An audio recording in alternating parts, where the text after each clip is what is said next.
good day, everybody. Welcome back to our Working Together series, live with our friends out of the Netiv Zoom meeting.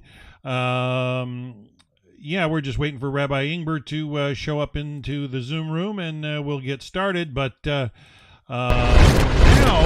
let's just say hello to our good friend Rod Bryant. Rod, we hear it's your birthday. Well, we want to wish you a happy birthday from the Noahide World Center. Everybody online. It's Rod's birthday. Rod, 60 years old today. Congratulations. I made it. Many more. May you get the full 120. Absolutely. I actually made it to 60. That's a great accomplishment. It's a great accomplishment. I'm almost caught up with David, who's 73. He doesn't look a day over 70, does he? I got a couple more years to catch you, so may I never catch you. And well, Tar's the one I'm trying to catch up with. So, hello, everybody. And Rabbi Ingber just walked to the room. So, all right, Rabbi Ingber's here. So let me just, I know he likes my camera off, so let's just turn it over to Rabbi Ingber. Rabbi, so good to be with you. A lot of people really enjoyed you sharing on the book of Jonah. Recording in progress. And we're not sure what you got planned for us this week, but I'm sure it's going to be beautiful. We appreciate you sharing Torah knowledge with us, and we're going to turn the class over to you, Rabbi. Okay, good to see everyone. So what I want to do today is I wanted to do a sort of a overview of what we've done. We learned the book of Jonah. I said it was going to be 4 sessions. We did it in 3, but obviously we can go on endlessly into the depth of it. So I want to kind of revisit some of the main themes that we discussed and understand it in a little deeper way, and then we'll take questions to understand this very important point that I want to bring out from the book of Jonah. So I want to go back. Somebody asked me at the end of last week's question what the name Yonah meant, and I discussed it. I mentioned Yonah means a dove. But I discussed it before we even started this series a little bit. I want to get into that a little bit more to understand the depth of why he is called Yonah, dove. And if you start to see, you'll see things that just blend together so deeply and so amazingly. So Yonah, as I said, means a dove. Okay, now what is the trait of the dove? We said the dove is fidelity. That's the quality of the dove. There's even one type of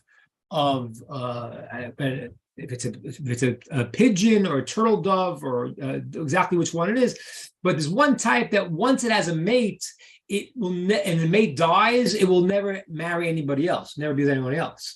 So the dove represents fidelity. What animal is called the opposite of the dove? So the opposite of the dove is called the orev, the raven. The raven is the opposite of the dove. Now, why is the raven the opposite of the dove? It's not that the raven is considered, say, infidelity, but the quality of faithfulness. What does that mean? A person gets married to somebody, and they're married, and then the expectation is they will be faithful. So what happens now in the process? Did the person, let's say a couple gets married, and then a lot of changes happen, and a lot of things go in ways they didn't want to. What is the trait that one person looks at the other and says, no matter what, I'm faithful? And the answer is that if the person you married was not who you thought they were in the very beginning, that's a mistake. You got to separate, got to divorce. I mean, not really, because that's not the case. But theoretically, if that was the case, then there's a mistake. I thought this person was this, and they're completely that. Let's say the person has gone through a lot of changes, a lot of problems. So now they are different.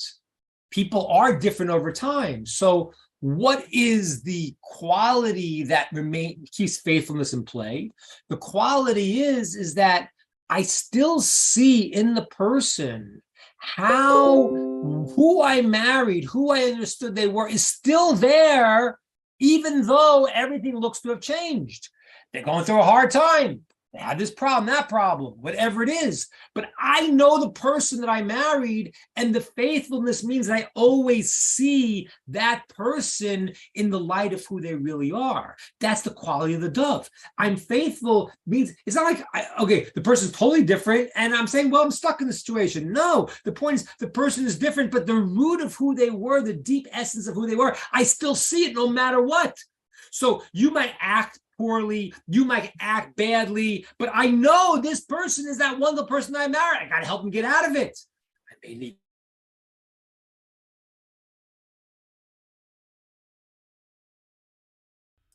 Oh my, Rabbi Ingber seems to have frozen. Let's give him a second. Oh, Rabbi, you froze for a second. Okay. Am I unfrozen now? For some reason, I'm having a lot of problems with my connection here. It's unstable, it says. All right, am I unfrozen now? You're clear now. Yeah, you're clear now. So what I was saying was that the quality of the dove, therefore, is the faithfulness means that I see in my spouse or in the person that I'm faithful to what my original relationship was, even though there might come external things that may make it look, I don't see it anymore, but I realize, no, there's something else, something deeper that's always there that I'm always connected to. That's the faithfulness of the dove. The raven is called the opposite. The raven, the sages tell us that when the child is, the raven first has a child, the baby ravens, that it says the parents don't feed the raven, the babies. Why not? Because it says that they come out lighter. The raven gets darker as it gets older, and it comes out lighter. And the parent says, "Hey, this is not my kid. I'm not feeding this one. This is not me." And therefore, the raven is called cruel.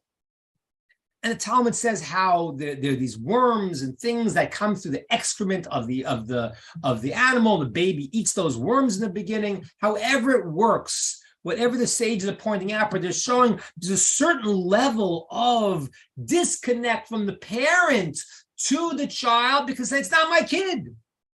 In Hebrew, that's the word achzar. Achzar means cruel. The raven is called cruel. But the word achzar means ach, only, zar, strange. You're strange. You're not with me. You're not part of me. I don't have to support you. I don't have to help you. So the raven is the epitome of considering looking at something as being away from me. This is not me. I don't have any connection to it. I don't see the greatness. I don't see the link. I don't see the faithfulness. I don't see any of that. That's the raven. And therefore, the raven is considered to be cruel in a sense. The Talmud even talks about, has a case of this person who was doing a medical procedure and there was blood coming out and the ravens would go onto the blood. What does that mean? They go onto the blood. What does it mean to be cruel? I want to ask you a question. Let's say I have a person who is the executioner in the kingdom. He's the executioner. Is he cruel?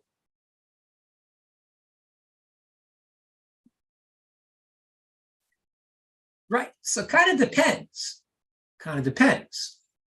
If the guy is saying, listen, I have to kill this person because they've done this terrible thing and they're destroying the world, and therefore their sentence is to be killed, and I feel terrible that I have to do it, but it has to be done. Then they're doing their job, but they understand the sadness of losing this person. What happens if the executioner starts to enjoy what they're doing? That's a problem. And that's why it even says there's in the Torah, we have a way that we make animals kosher. We shech them, which I can show you is actually the least painful way for the animal to die. Soon as the trachea and the esophagus are cut, the animal dies, doesn't feel pain, even though it might thresh around, it's not feeling anything. And therefore, it's a compassionate way to kill the animal, to end the animal's life. However, It says that a person who is a butcher, or this guy who does it, has to be careful because he gets desensitized to it. Yep, kill another animal. Whoa, no. Before you kill the animal, maybe you should say, listen, I eat you properly, eat you with good intention to elevate you. But therefore, a raven is the symbol of someone who's achzar, is cruel. I'm doing this thing, I'm attracted to blood, all these things, because I get off on even as an executioner, I enjoy the punishment of the person. That's really bad. Now, if the raven and the Yonah are opposites, then obviously, as Cheyenne said back 5 weeks ago, it's very fascinating that those were the two birds that Noah sent out from the teva, from the ark. He wanted to send the raven. And it says the raven didn't want to go. Right? He sent the raven, said he went, and he came right back. He said, I don't want to go on this messenger ship that you're sending me to see if the world is habitable again. I don't want to do that. So he was stuck. So what did he do? He sent the Yonah, the dove. Now, ladies and gentlemen, I got a good question for you. If the Yonah is going to do the job, then why didn't Noah think of the Yonah originally? Why did he want the raven? Especially knowing the raven has some kind of traits that are not considered to be the greatest of traits. Okay, every animal, by the way, has different qualities. Okay, an animal is an animal. It doesn't. It's not like a person. It doesn't choose to be this way. It's programmed. That's why the word in Hebrew for animal is called behema. Behema means what's in it is what it is programmed to be that way. As opposed to a person called an Adam, is the word Adama, is the word of earth, because it's all potentiality. I make myself. An animal is programmed to have certain traits. Doesn't mean that they're nicer or better, but we can learn there's different qualities in each animal. So if a raven has a quality towards some level of cruelty, why did Noah want to send the raven? He didn't want to go. He said, okay, I'll send the dove. Good question, right? So it says, why didn't the raven want to go? I tell you, there's two reasons why it says the raven didn't want to go. And these are two crazy reasons, fascinating.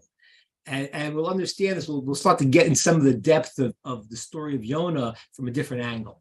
So one of the things is the raven didn't want to go. It says that he suspected Noah regarding his wife. Right? Because there were two of each type, except for the 7 that were the offerings that Jonah brought in, but every animal was 2, right? The famous song was kids, Tuesday by Tuesdays, right? There were 2, there was male, female. And so he said, I suspect you, I'm not going to go out and do this mission because I suspect you are going to do something to my wife.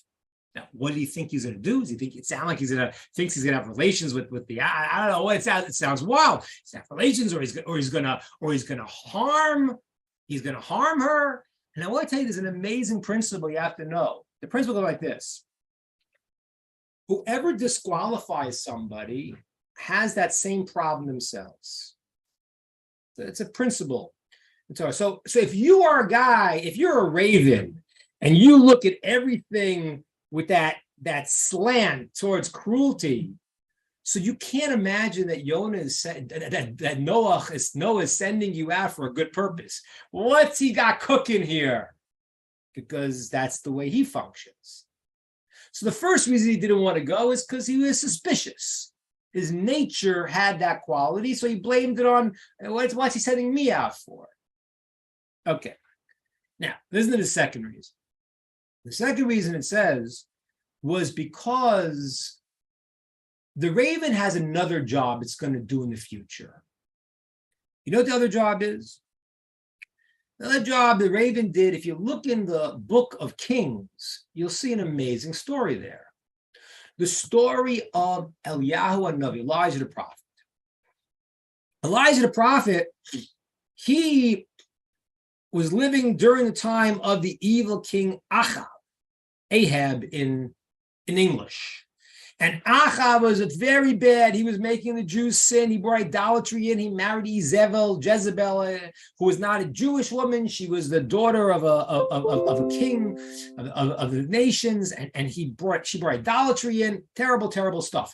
So Eliyahu sees Eliyahu Navi sees that the people are going off. They're doing bad things. So it says that he called for a famine. He prayed to God not to bring any rain until the people changed. Now, what happened?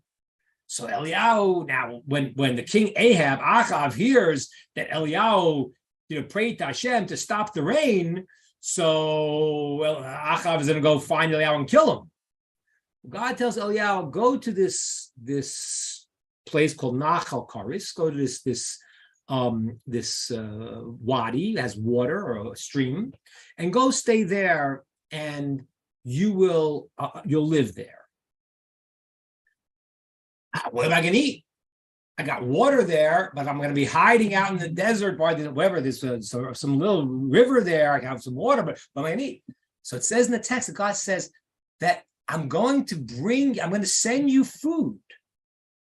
There will be a delivery every day. Amazon will be delivering to your door every day. But who's going to be the Amazon delivery boy? It's going to be the raven. The ravens, it said it brought the food from Ahab's court, where he was preparing all the food because he was the rich guy he was the king. He wasn't starving. And the ravens would draw up the bread and meat, and they'd bring it to Elijah the prophet. So the raven can't go because he's got another job. He's going to bring Elijah the prophet. He's going to bring him food in the future. So I say, can't do two things at once. Nonsense. Well, he has a job. He's going to bring Elijah the food, and this is so weird. Why are the ravens, who we said have a quality of cruelty, why are they the ones bringing Elijah the food? And then they can't do the other thing. They can't go out for Noah, because they're going to do the thing for Eliyahu later. Why can't they do both? Ladies and gentlemen, we're going to go a little deeper here. Rod, you asked me to go a little deep. We'll go a little deep here. So now if you start thinking about it and you read the story a little further, you see, wait a minute. Something else is bizarre here. What happened was,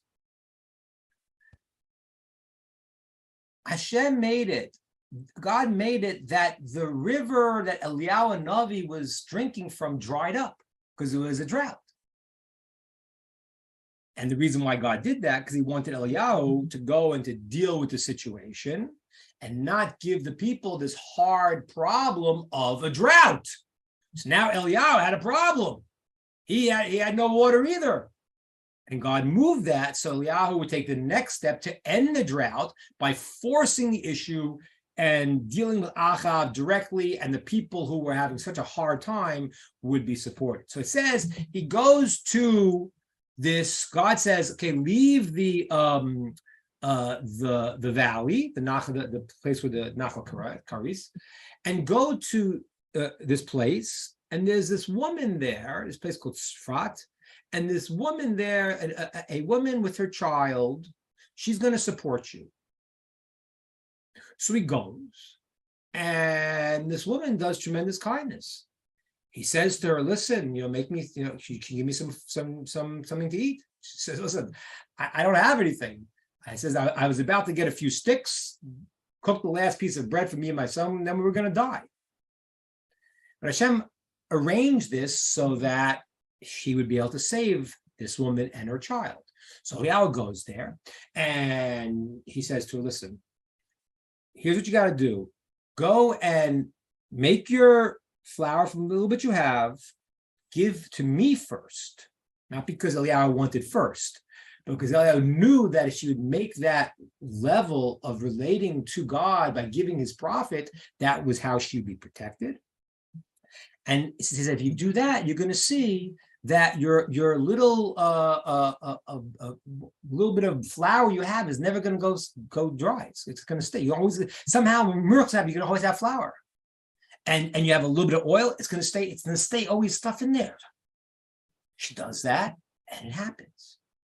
And the text says that she lived now. So listen to this whole thing. So Eliyahu Navi now is going, and because God wanted this woman to survive, she had some tremendous merits that she would have died. The prophet goes there. She's willing to give charity and kindness to him, and she ends up being the beneficiary that she goes and she lives. Now, let's get to the story now. So now what happens, if you remember the story, what happens is that her son dies. And she says, what's going on here? Eliyahu, you came here, maybe you made it worse to me because now, maybe my deeds don't look so good. I'm next to you. She says something to Eliyahu like you got to take care of this. Somehow this thing happened somehow from our, you're coming here or something.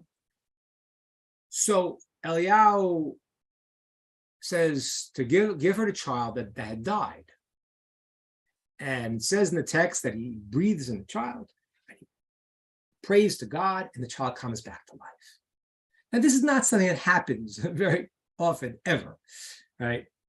Eliyahu Navi did it, and Elisha the prophet did it, but it's not, the coming back from the dead is not something that is in our reality. The law is, if somebody is sick, you could pray for them to get healed. If they die, you can't pray for them to come back. That's not in this world. These are things that only God does, and God gave this gift that Eliyahu Navi did this. But who is the child? So you guys said it. I was going to question if I was going to share this, but you've already shared it. You've already said it. That child was Yonah. Whoa, wait a minute. I got now this weird connection between the Yonah, the dove, the ravens that are feeding Eliyahu Navi. Eliyahu comes and he goes to this woman. He ends up saving her life. The child dies, and then he helps the child come back. And the child is Yonah. His name is Yonah. What's going on? Now let's go one more step, and then we'll try to figure this whole thing out. Not the whole thing. We'll try to get some taste of it. So what happens then is that when Eliyahu Navi comes back, God says, go to Achav and straighten his stuff out. So he goes to the king Ahab, Achav, and Achav says, is that you, Eliyahu, who has just ruined the Jewish people by bringing the drought? And he says, I didn't ruin them. You're the ruiner of the Jewish people with all the things you've done. He says, okay, listen, you want to go and let the people decide? No more dancing at two weddings here. They serve God, they serve idolatry. We have this showdown. And they go to that Mount Carmel, and the famous story there where Eliyahu says they should bring all of their false prophets and this whole story. And if they could do something, let them get this miracle, and God will answer their offerings. And they do, and they scream, and they cut themselves, and do all these things, and nothing happens. And they would try and do trickery also. The sages tell us they were trying to light it underneath and do all these things, and nothing worked.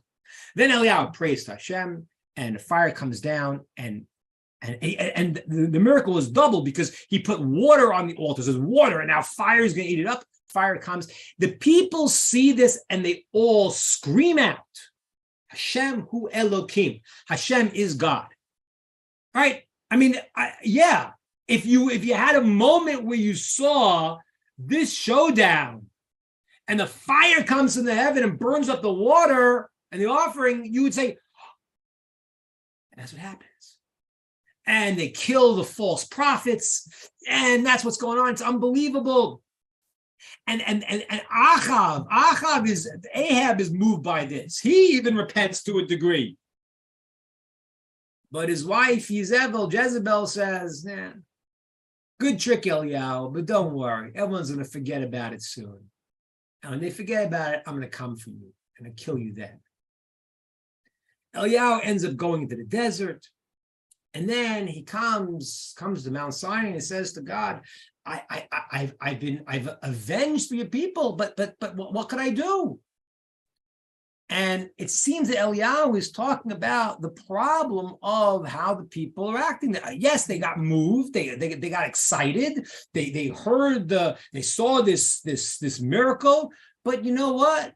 The things wear off on people. It's the craziest thing, but it's true in our lives also. You may have had a moment you said, oh, this is true, this is clear, but then you go through your daily life and all the things that inspire us, they start to dissipate. So that's what happens. It happens to people. I was complaining. So God says, listen, you can't be the prophet then, because the prophet's job is to defend the people. So if you're going to see their problems, it's time for you to check out. Time for you to make Elisha, your student, the prophet. Eliyahu, you're tremendously righteous, tremendously great. But the quality is that you have to see in the people the good and always pull it out. That's the basic storyline and the backdrop. Now, based on that story of Eliyahu Navi and how Yonah came into this world, I want to explain to you what we learned in this book of Yonah. I want to now tie it together.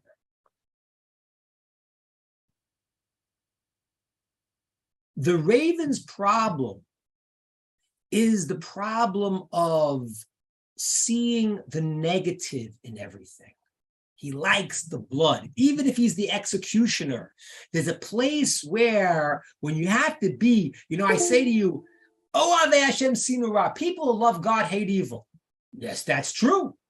But do you enjoy, do you feel bad? Would you rather say, wow, I wish the bad people would change? Or do you kind of enjoy a little bit being the one to go and, yeah? That was the raven's problem. And that's why the raven couldn't go out for Noah. Because what was Noah saying? What was Noah saying? Noah was saying like this, listen, God destroyed the world, not because he wants to destroy the world. The people have become so bad, he had to start over again. Find the good point in the world and build on that. That's why he sent out the birds. He was saying to them, listen, go and see if the world can be rebuilt. If the world is dry, if the water is off the earth, that's a sign we can rebuild this world. It means go find the good that the world can be rebuilt again. And the raven didn't want to do the job. I can't do that. I don't see the good in things. I see the problem. He didn't want to go. You're looking at my wife. Because he saw the problem. I'm not going to go that. Now, what does it mean that he had another job? Because eventually, everything in the world will go towards the good. The raven, it wasn't the time. Maybe the time of Eliyahu was another moment in history where the whole world could have seen Hashem is God. At that moment of Eliyahu, and the whole world could have changed. And the raven then, at the end, when he's doing his mission with Eliyahu and Navi, later on, that could have been the chance. And the truth was, even though it didn't come to fruition, it did plant the seeds for that in the future. Now, that was what the raven's problem was. He didn't want to see the good. When Noah sent out the dove went. Because the dove is fidelity. It wants to see the positive. The story of the dove of Yonah is a story. That's a story we just learned. Yonah, God says to him, go and go to Nineveh, this big city, and tell them that they're going to be destroyed if they don't change. Yonah doesn't want to do it. Why does he want to do it? Because Yonah is faithful. Now, who's he faithful to?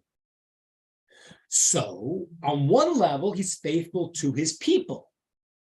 As we said in the beginning, if Nineveh goes and repents, it won't make the Jews look good because he's maybe telling them to repent and maybe they're not doing what they have to do. And these people who they do repent. So maybe his faithfulness, Yonah, is to his people, which is part of the prophet's obligation.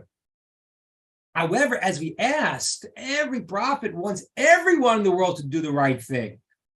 So what's Yonah's faithfulness? It's really to Hashem, to God, because he says, the people of Nineveh, I see what they're doing. They're not really going to change. As he said last time, they still had their idolatrous beliefs. They didn't really want to change. It was all a facade. It was external. And God, you're going to go and you're going to forgive them.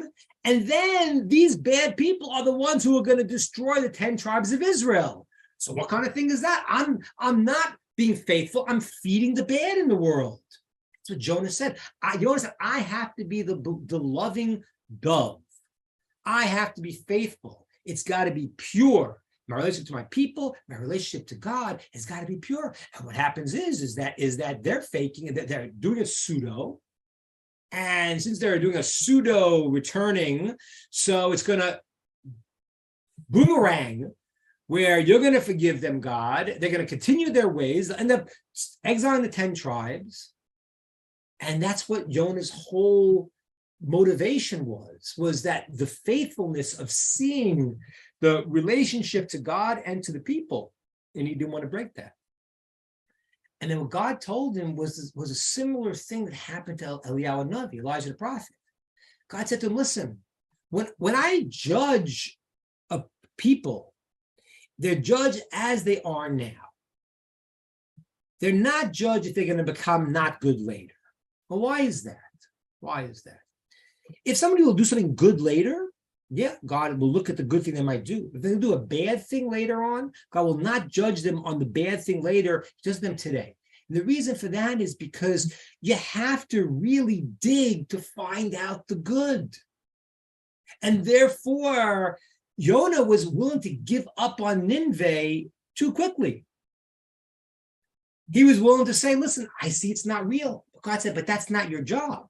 You see, justice is not in the hands of people. Now, I want to explain this to you. It's a very fascinating thing, but it's a problem in America. A lot of times we've had cases of people who have been killed, who begin the death penalty, who end up, we find out they're innocent.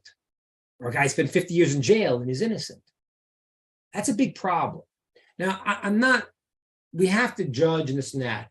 In Jewish law is a very different system of judging, because hearsay, circumstantial evidence doesn't fly, because we have a deep belief that justice will always be meted out by God. See, if you think I need to, it's like, here we watch one of these like TV shows, like the all the police shows. It's always the theme. The theme is so powerful of justice that we kind of we jump into it and we make a little mistake there. Yes, you need to have justice because the person should not tolerate injustice. You got to stand up for justice. But you have to also realize at the same time that you're not the arbiter of everything in the world. So Jonah's saying, listen, how could I go and see the good in these people when I see they're not really that good and they're going to destroy my own people? Because that's not your calculation. Your calculation is to go and to try to find the positive in someone and fan it and bring it out. I can't reveal this fully to everyone what this means, but I just will tell you just to notice, to think about it. If you realize in Hebrew, the word Nineveh and the word Yonah is the same letters. I mean, I'm not allowed to explain what all of that means, but it's a very, very deep idea here that Yonah and this town of Nineveh, Jonah has to go and see in the people whatever good and try to pull that out. That's the job of the Jonah, of the dove. Jonah's whole lesson here that he gets from the very beginning of his life, he's brought back to life by Eliyahu Navi. Elijah the prophet, Eliyahu Navi is the one it says he's the one who is a zealot for God. He's a zealot for God. But being a zealot for God, you have to be careful that as a zealot who wants to do what's right, you dig a little bit past and you say, wait a minute, there's something good inside this person. And if it is, my job is to pull it out. That was the lesson of Jonah. lesson of Yonah was the apprehension of doing it when he saw the bigger picture and the negative ramifications. And God says to him, that's not your job in the world. I'm in charge of the justice system. Don't worry. Your job is to find people and see if there's something good in them, and how do you fan that flame and bring it out? And that's what we have to do with people. It's like, and I always say this, in America, what's happened is it's become, unfortunately, an angry place. I don't recognize America in that sense. There's a lot of, there's a lot of anger. Everyone's angry at each other. Everyone's, it's amazing. Now, I'm not telling you there's not some really bad players. There really are. And when someone's a really evil player, you need to call it out.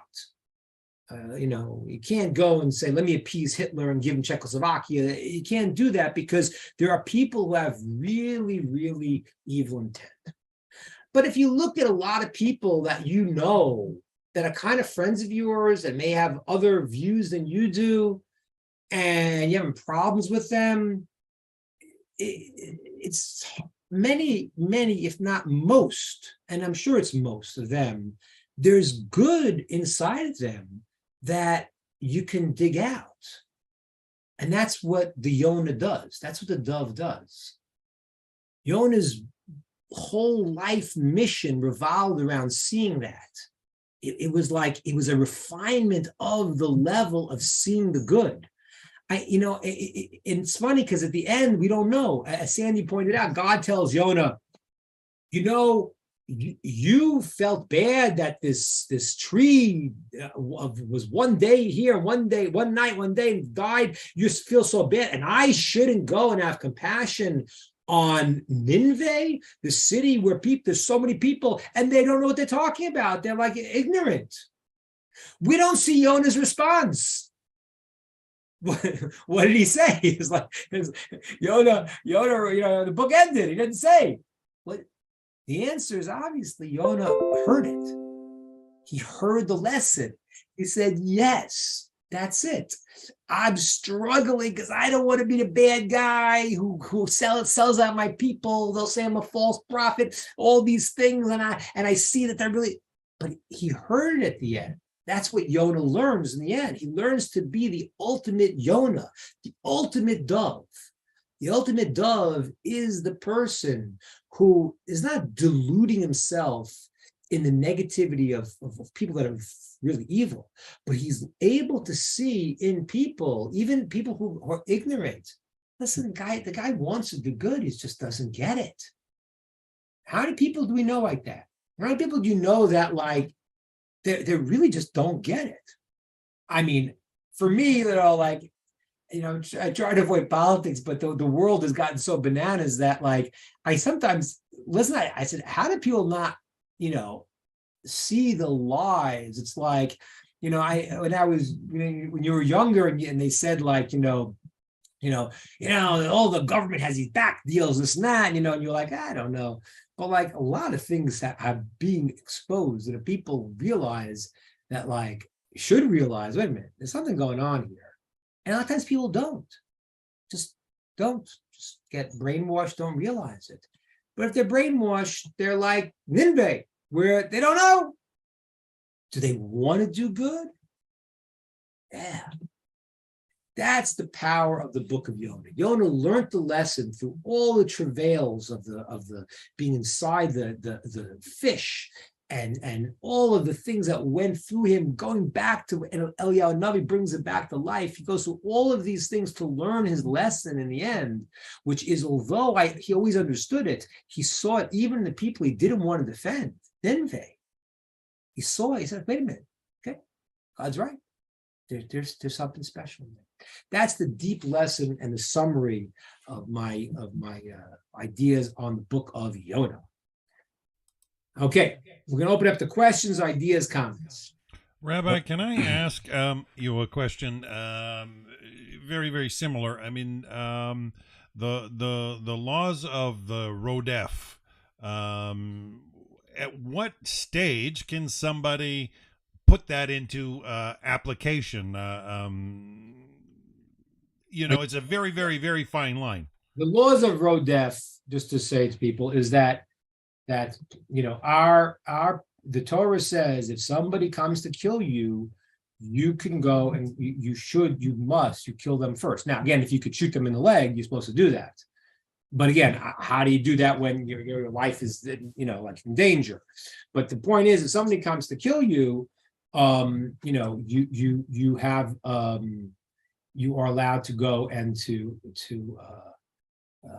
you're supposed to go and defend yourself. You're not supposed to turn the other cheek, as some other people say. You don't do that. A guy comes to kill you, kill him first. Obviously, if you could not kill him, then don't kill him. But if there's a question, you're not sure, then that's the law. I want to share with you a law here. This is not the law in America anymore.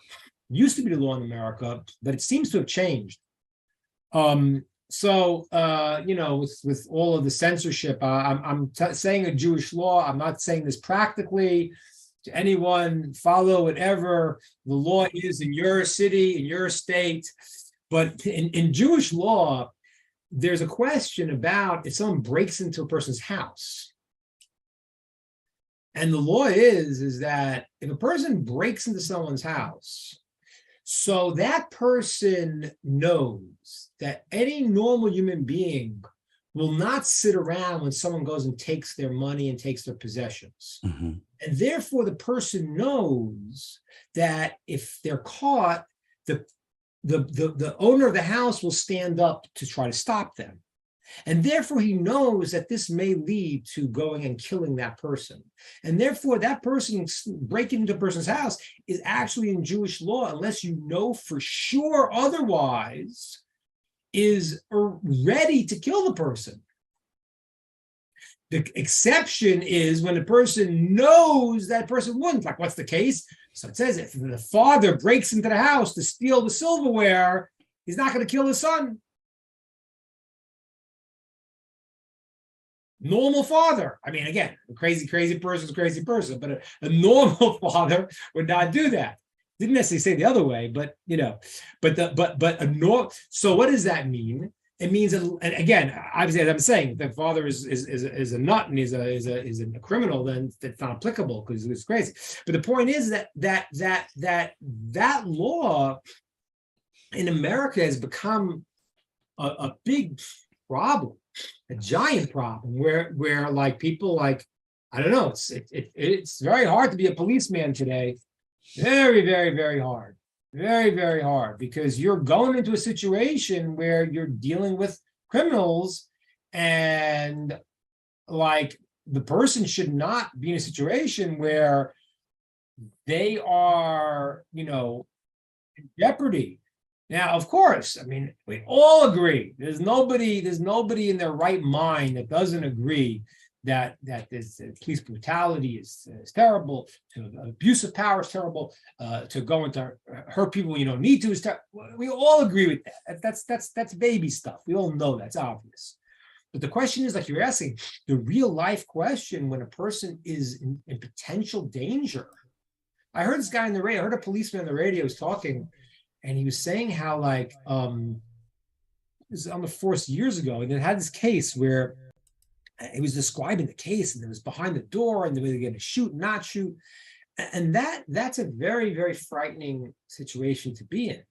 So how you deal with it is in particular ones, everyone's got to figure out. But in Jewish law, if somebody comes to kill someone, then you don't let that happen. You have the right and obligation to defend yourself. And that was always American law. It seems to have come to some, a lot of, and again, it's like, it's not a. Yeah, Rabbi, I'm trying to balance it out with exactly what you stated about the difference between the dove and the raven, and what we've seen in some of the craziness is that the attitude of the raven or of the dove becomes an expectation of the ravens, and they're preyed upon, and Right. so Right. you try to come to understanding or finding the wisdom in that. The best analogy I've come across is lifeguards. I mean, if somebody's drowning, it's a kindness to reach out and save them from drowning, throw them a life preserver. But if you go in to actually rescue them from the water and they start choking you and drowning you, if it's them or me, I'm going to drown them, even if I've gone in to save them. If they That is the law. That is correct. That is correct. We're all saying the same thing. But I'll tell you one thing, and I mentioned this once. But again, if anyone is friends with Elon Musk, tell him my idea here. I think here, I said it before, if you go and you make it Facebook that you can say what you want, but first say something positive. And I was thinking about it because some of this stuff is so stupid. Like, I'm saying, how can I say something positive? This person just said something like, how can you say something positive? It's so dumb. The answer, I really mean this. The good thing I would start to say is like, you really believe, you are very dedicated to your beliefs. That's something. Your beliefs, I think, are totally wrong. And I'll tell you why, but I appreciate a person who wants to live by what he thinks is a noble thing. Now, let me tell you why I think it's completely insane. But what happens is that I've already, by talking in that way, what I've done is I have actually acknowledged a person as opposed to what's happening today in the world. What happens today in America is, and that's why I always say, these people, everyone who disagrees is a Nazi. It's a very convenient thing to do, because if you disagree and I say you're a Nazi, I don't have to listen to you because everything you're saying is evil, and therefore I have the right to do anything I want to do. So again, I think that it's a major problem because I do believe, and as I said this many times, that the ideas that have spread into the world in the past 5 years are so out there, are so problematic that it's off the hook. I mean, and I always say, the people who are telling you today, if you don't believe what I believe, you're evil, they didn't believe that 5 years ago. They didn't believe that 5 years ago. Nobody did. You go listen to President Obama back, 10 years ago about legal immigration. Nobody believed that borders should be open. Now, if you don't believe that, you're an evil person. So, but you can have a conversation, but you can't, because if you don't believe what I believe, then so that's a problem. So, Dan, I agree. We need to go. A person needs to go and to stand up for truth and not compromise and be. And that's the point of Elijah the prophet. Elijah the prophet, he calls a famine to the world because he knew there was a problem. But he still was a lover of the Jewish people and a lover of the world. But he did that. And that was Jonah. Jonah was, I do not want to accommodate these people because they're not the real deal. And he wasn't wrong. Jonah wasn't wrong. He just wasn't fully right. He wasn't wrong. They were a problem, and God knew they were a problem. So God said, take a step, slow down a little bit, take a step, and go into a deeper place in yourself and realize how people can be stuck. You know what I'm saying, Dan? That's quite helpful. I mean, let's face it, in this day and age, a lot of things are very, very confusing, and we're all looking to be able to navigate properly. And I really appreciate your analogies today. Just wonderful, wonderful stuff. Useful. And again, remember what happened in Nineveh. God was going to destroy the city until they made some change. Right. And that's important. And that's why a lot of times when you're speaking with someone, don't go for the jugular. Go for something that maybe they could hear. In my synagogue, years ago, I mean, now things are very political. I had people from all different backgrounds because I said, let's not get into politics. Let's get into truth. And if you start to hear Torah and to hear truth, then you're going to be able to, right now in politics, everyone has a stand. It's amazing. I sometimes listen to other news stations just for the kick of it because I realize there's two different countries going on. It's amazing, literally amazing. I listen to this stuff and I'm like, wow, this is a real issue. And you go to the opposite station and it's not even a story. So people are hearing two different things, living in two different realities. And so whenever you get into politics, people get really just dug into their opinions. So let's go to what we can agree on. Do we agree that that a person has importance as being a living? And you'll hear how the problem gets very deep because even when the reason why I stumble in my words because I was going to say that a person has greatness because they're in the divine image, but half the people are going to say to you that's not true. So you got a problem. As I said to you last week, taking God out of the calculation is a slippery slope to go and to become hedonistic, to become negative, it just is, because philosophically it falls apart. And that's really a problem. And that's, by the way, the problem in America in one sentence was that the founding fathers of America, who they I wouldn't say what they established was a Torah view, but they did read the Torah and did try to go and to build it on principles that they understood from the Torah to a certain degree, to a large degree in their minds. Again, it wasn't the perfect situation because they didn't understand, but they were smart people, and they looked at things and they said, okay, people have the right, the freedom means a human being is so important, they need to pursue what is truthful to them. Freedom. I mean, like, as people who are Americans, they hear freedom, there's something that should ring in them of that, what that was. It wasn't, just a Zac Brown song. I mean, it's a good song, by the way. But the idea is that freedom had a certain importance to it, because freedom meant that as a human being, I need to be able to do my mission in life and need to be able to express what I believe to be true, at least for myself and my family.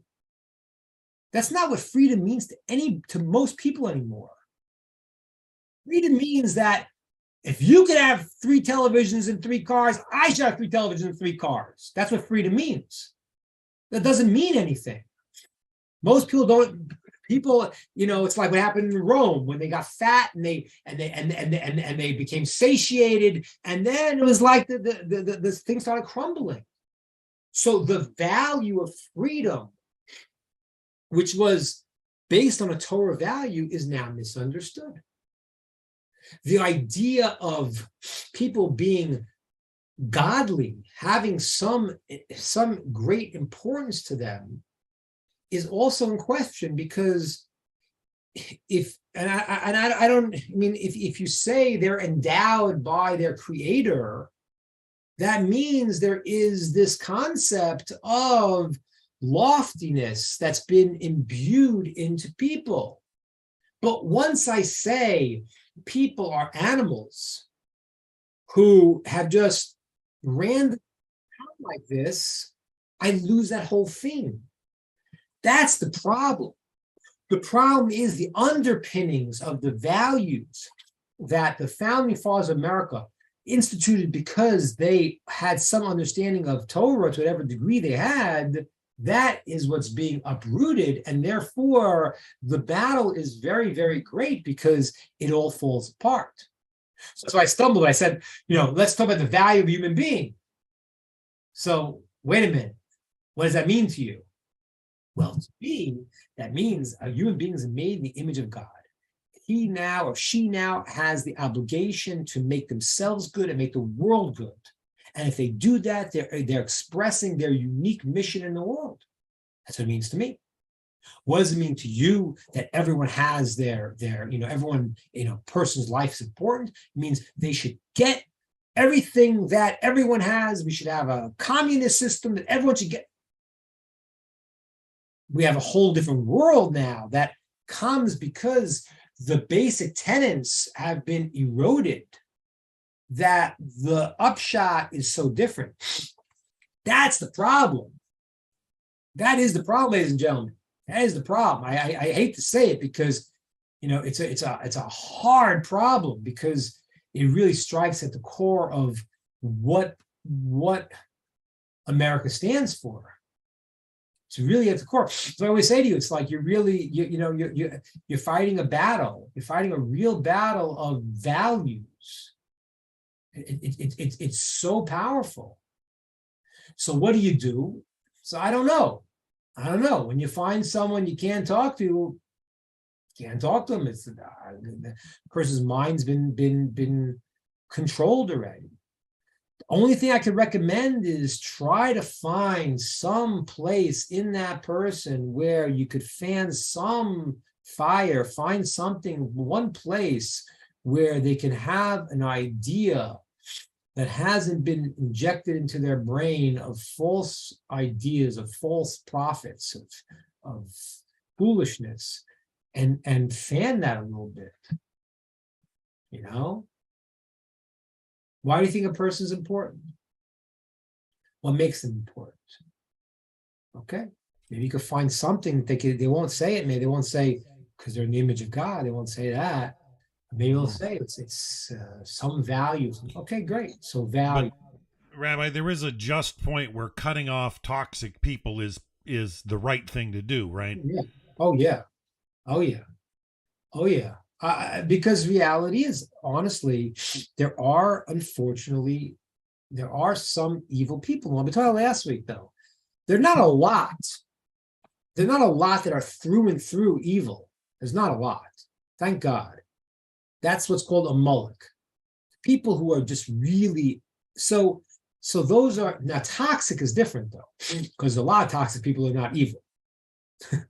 Now, why they've been toxic? Because literally they can't think anymore. If you can just strip away all the nonsense they've been hearing, you can maybe get to something underneath. That's very, very, very, very hard. I spent many years trying to do that. And I still do it because I'm hopeful. I'm hopeful. But you gotta master your time.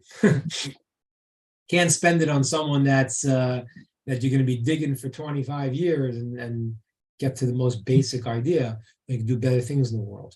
So the answer to the question, Dan, like this: removing toxic people is something, yes, you should do.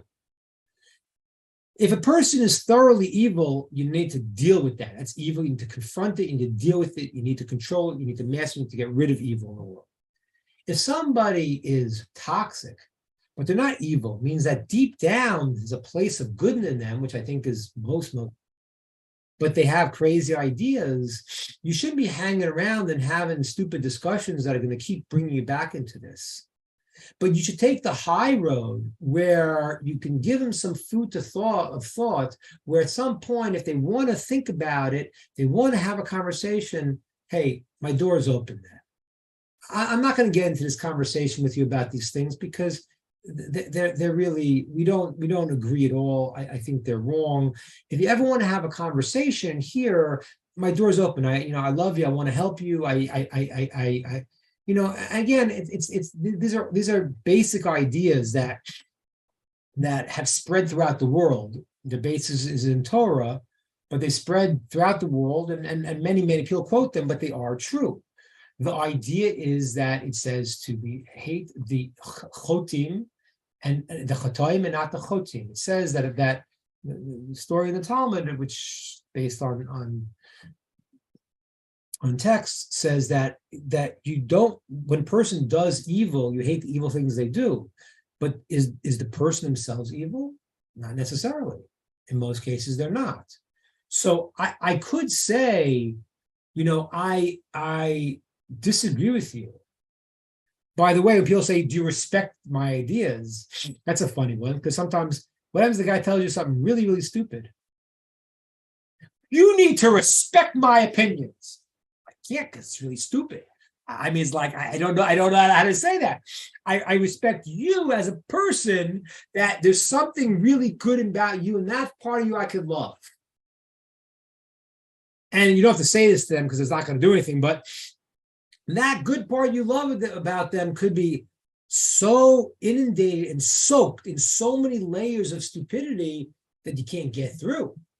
So then at that point, you might want to, take those people out of your routine, but give them a sense that you are not rolling in the mud with them. I don't hate you. The ideas I hate. The ideas I think are very bad. I think they're negative. I think they're harmful. I know there's a place in you of goodness, and we don't agree on how to get there. But and for that reason, I can. Again, if it's a person it's a mullah is a mullah. A person that's a Nazi, you don't say I love him. But if you have a person in your life, a friend, a relative that you're really disagreeing with, take a level of high road, which is that can't have this conversation, which is unhealthy. It's not going to place. We disagree very, very strongly, but I really wish you the best, and I think there's greatness in you, and I hope and I pray someday it comes out. Without being cynical and sarcastic.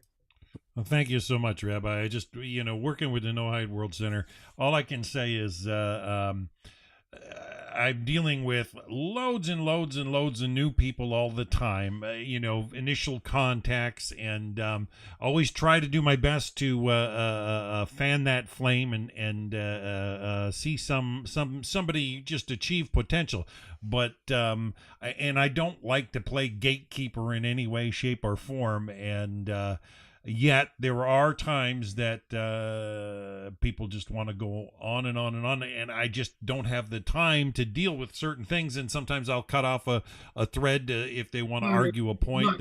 You must. Yeah. Yes, especially in what you're doing, because many people are coming with an agenda. They Yes, want to talk. I don't want to be judgmental or come across that way, but sadly, they all want something, and they're usually looking for some connection to Hashem. And if I can do something or pass something on that'll get them to where they want to go or aid in their search, fan that flame. Yeah, I'm all for that. But sometimes the toxicity gets to be overwhelming. You got to cut the other things very quickly, but you could do it in still in a high road way. Listen, it's not what this is about. We don't agree with that. Wish you the best. This is not your platform. This is not, but I hope you come to deep truth, and I hope you come to truth, and that's good. I want to say another thing now. People have a saying, like when I was a kid, as long as you're happy, it's like a kind of a silly statement, like, the guy's, well, he's an axe murderer, as long as he's happy.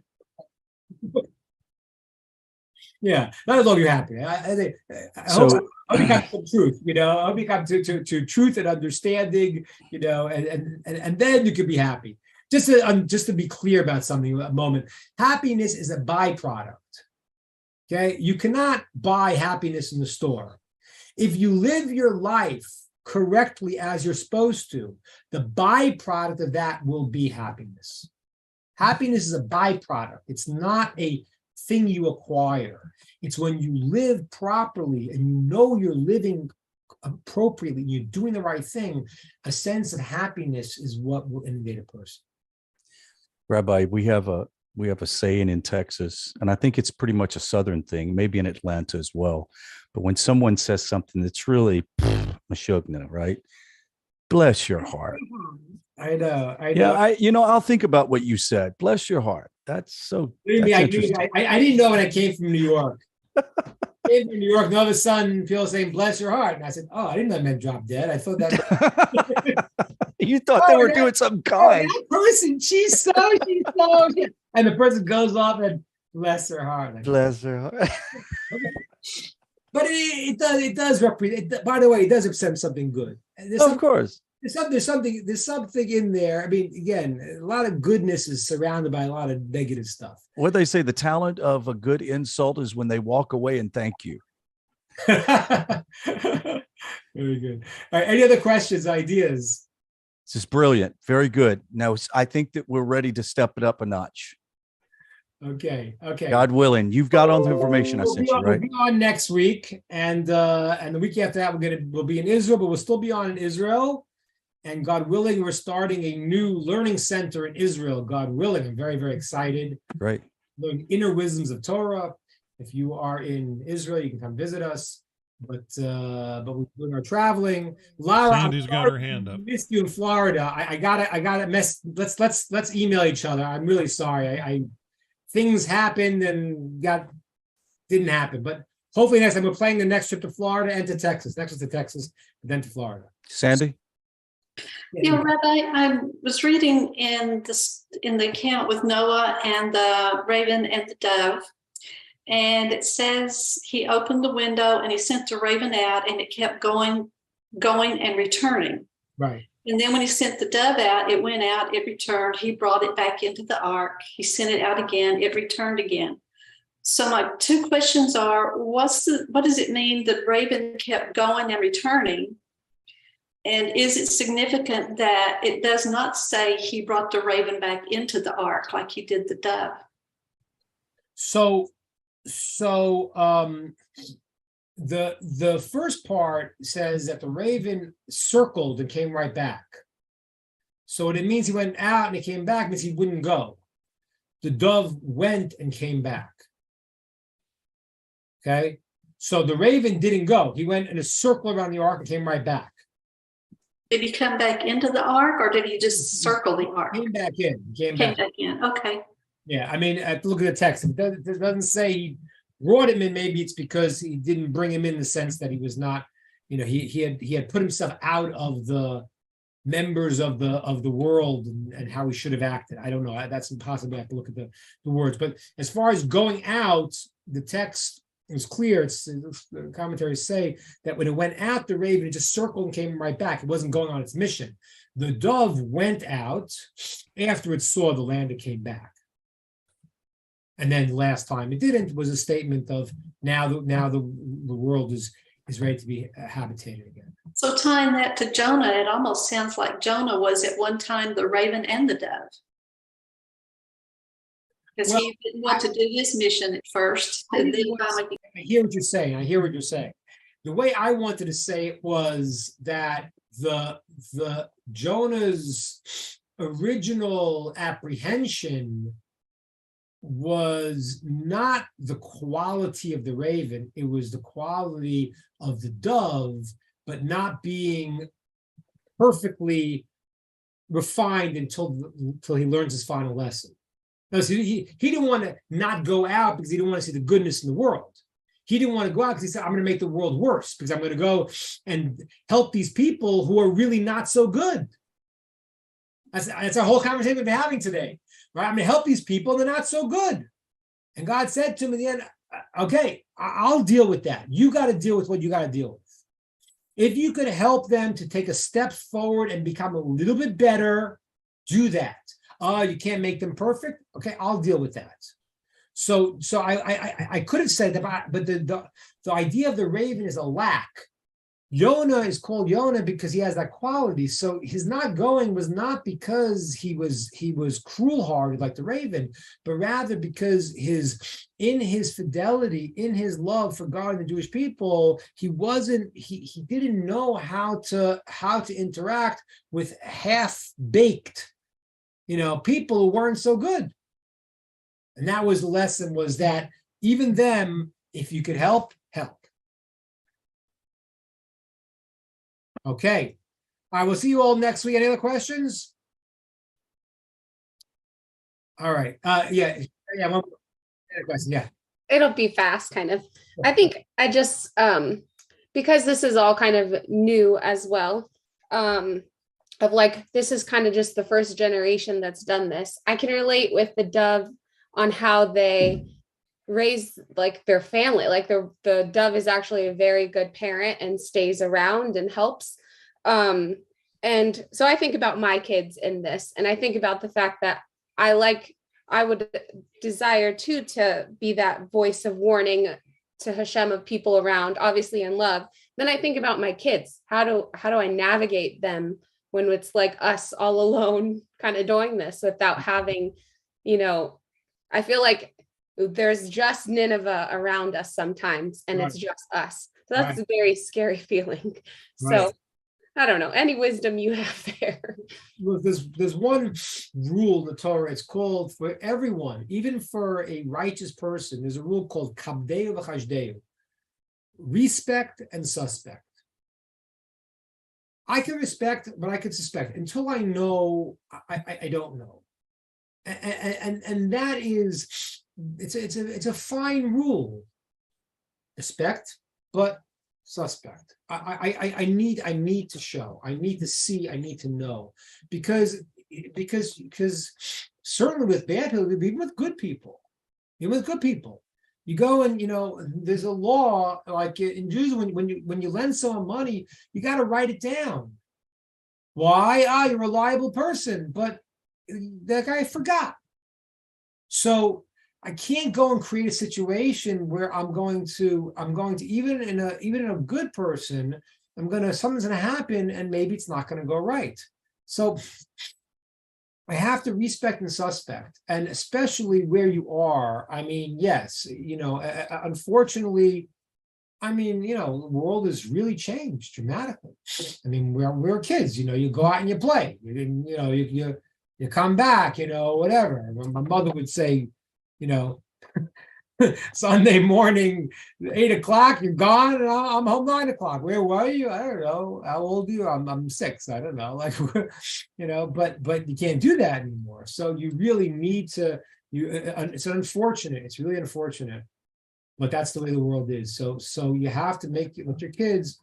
You can respect everyone, but you have to respect and suspect. You have to always be careful, and you have to make sure that they are not, because you see, it's not a contradiction. It's contradiction to go and to say that trust them but suspect them. Yeah, but I'm not saying that. You don't know them, you can't trust them. You can respect and suspect. You can go and act nicely. Thank you.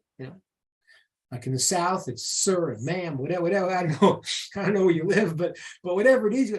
But until we know, there's nothing wrong with telling the kids, and they should know. And they should know there are some not nice people in the world. I don't think it's I think it's you could talk, and you should, exactly what we said. Don't be naive. There's beauty in people who want to find that, but you have to know there are some people that are not good people, and those you must stay away. And therefore, until we know, you can act nice, but you don't go with them. You have to, because I like this is kind of funny, because what I'm saying now, it's not the opposite of what I said last week, but it's almost the other angle. Last week I talked about a Amalek, and I said that there are people, we don't know who they are, but who really are evil. The raven has that quality. It has that quality of a Amalek. It has that aspect. And so there are some really, really bad players in the world. And so therefore, it's nothing wrong for a child to know that, because they have to know we are good. And we want to be good, and many people have tremendous good in them if you don't see it. But there are people who have bad intent, and until we know, it's appropriate for us to just be careful. That's the way it's supposed to be. Okay? Rabbi, how does that compare to, say, the evil eye? Ein Hara, where people are always seeing the wickedness in others. Well, look, that's a quality that person unfortunately has. Sometimes people are not are very, very negative and look very negatively. And what you should do because of that thing is you should not flaunt when you have things. You shouldn't go and flaunt it. It's a very deep concept, which sometimes the person flaunts things. Let's say I have a person and they're wealthy, and then they flaunt it. And someone else who's very poor, and he sees this. And he says, wait a minute, God, that person's not better than me. Why is he so rich and I'm so poor? So then God, it says, may actually look and say, open the book and say, wait a minute, yeah, do you deserve? So therefore, a person should not flaunt anything, should be sensitive to not making other people feel bad. It's not appropriate. You give charity, give it anonymously. You don't need to have everyone putting up your name and announcing your thing, unless it's going to help people. It's going to inspire other people, maybe. But generally, you want to be humble. You want to be discreet, because you flaunt. I mean, I don't understand the mentality, and somehow some people I don't get it. but there are people who do that literally flaunt things in terrible ways, and there are people who don't flaunt, but they're not careful enough. And it behooves us to be careful, because why make someone else feel bad? And if they're right, then that you don't deserve more than they do, then the person can bring negativity on themselves. So the rule is that things that God gives you, unless it's going to be for the benefit of people, that people say, oh wow, this person, and it's going to somehow show a positive lesson in the world. Then if that's not the case, then be discreet and don't go, because people do look negatively. But again, just understand one thing. The root of looking negatively is because people don't understand the rule. The rule is God gives you what you need right now. And I know it's hard to understand that, because, wait a minute, I want something else. And shouldn't I be ambitious and want more? Yeah, you should. But right now, this second, you have what you need. Even if you're having problems, that problem is what you need right now. Certainly, when you have things that are good, but your friend has more, that's not good for you. Okay? No, my Rabbi used to always tells a story of what was the guy's name? Charles Lindbergh, right? Lindbergh, right? Guy, first person to fly across the Atlantic. All right, and he was is that his name? Charles Lindbergh? Yeah. And what happened was he was very wealthy and very famous, and because of that, they kidnapped his only child and killed his only child. So like sometimes people have wealth and have fame, and it's bad for them. So why do you think if you have what this person has, that might be very, very bad for you? Right? You go and you get that thing, you don't know what's going to be. So we look at other people because we don't recognize that at every moment you have what you're supposed to have at that moment, and more at that moment is not better for you. And once you realize, and it's just such a deep idea, it's like, you got to understand this. It's like, it's not only that, it's that nothing that is really mine can be taken from me. This is really like the idea of like the fidelity of a husband and a wife. People, they don't realize that this is in the story of Joseph. When the wife of Potiphar says to Joseph, she says, listen, she's trying to seduce him. And Joseph says, how could I do that? The owner of your husband has given everything to me in the house except for you, because you're his wife. How could I go? What kind of conversation is that? it's like he's talking about stealing the silverware. It's like he's giving me everything, and and I have the keys to everything, and it's not right. How could I go take you? It's not. What are you talking? It's adultery. What are you talking about? He doesn't mention adultery. He says talking about it's like a law of I can't steal the silverware. The answer is Yosef understood that what was not his was not his. He didn't even see her. It's like a man looking at another woman who's not his wife. Yes, on one level, don't do it because it's wrong. On the deeper level, it's a betrayal of yourself because it's not yours, not for you. If you're looking at someone else's car and you say, wait, this guy's got a nice car, I want that car, and it's not yours, that if it's yours, then what is supposed to be yours is yours. That's why a person who steals can never enjoy anything they have because nothing is theirs. When you earn something, you take pleasure in what you earn because it's mine. I built it. You add a little bit of cheating, you add a little bit of this and a little bit of that. You're not a person who really understands that a human being has what is theirs, and that is their portion that's God's given them, and it's special. It's beautiful because it's yours.